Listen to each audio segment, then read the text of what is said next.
Dear friends, I want to wish you a Shabbat Shalom. On the Shabbos, we will read the Torah portion of Mishpatim, one of the three Torah portions that have in it close to 10% of our commandments. There are exactly 53 mitzvahs in this week's Torah portion, the one that immediately follows the giving of the Torah. One of the interesting laws, and many of the laws are dealing with issues between one person and another, torts, damages of all sorts.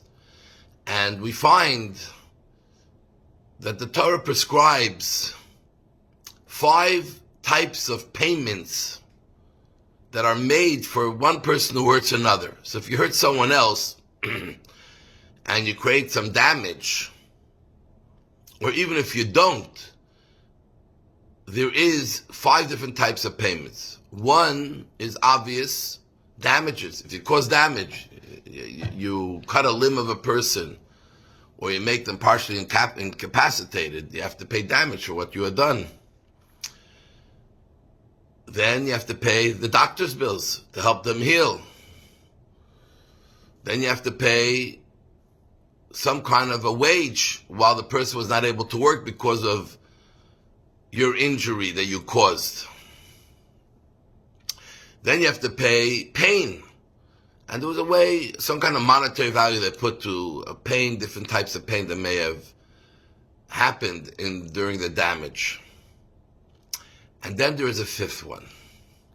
And that is called boishas. That is humiliation. And you have to pay for humiliating the person from damage being done to them. And this one is very interesting. It's very personal, because a very important person, the humiliation of being hurt, especially in public, is much greater than a more simple person, and depends on who you're being injured by.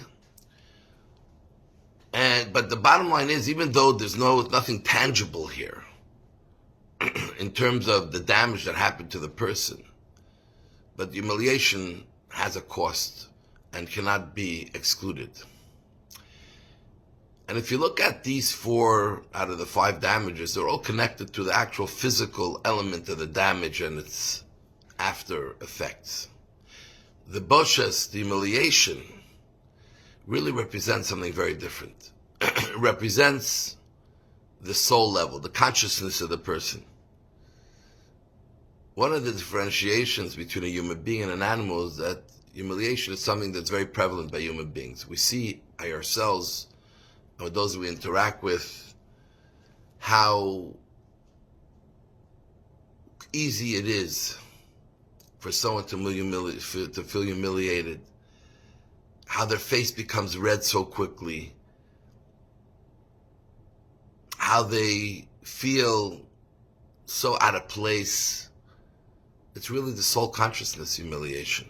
Something unique Hashem gave us as human beings to help us discern and understand how we operate on a soul level, because we're not just physical human beings and everything happens on an external physical level.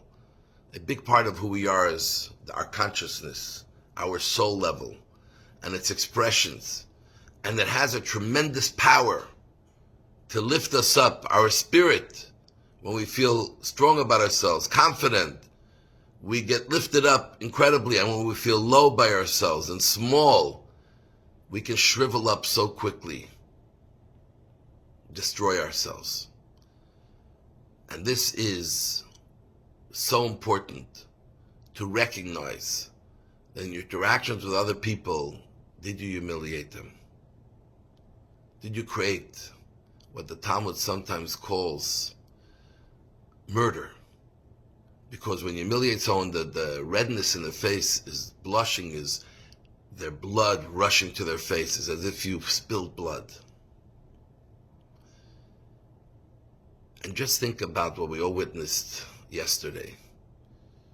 During this entire war, especially during this ceasefire and the humiliation that our enemies, sworn enemies, who have not changed in one iota, except just to expose to everyone how it's not just those in uniform or put on uniform because they're cowards when there's a battle, only when they're sure no one's going to shoot at them, but so many others in their society who have no sense of humiliation, who have no sense of humanity in them. Ashreinu matov chalkeinu, how blessed we are that we have that sense of humanity. We have a soul.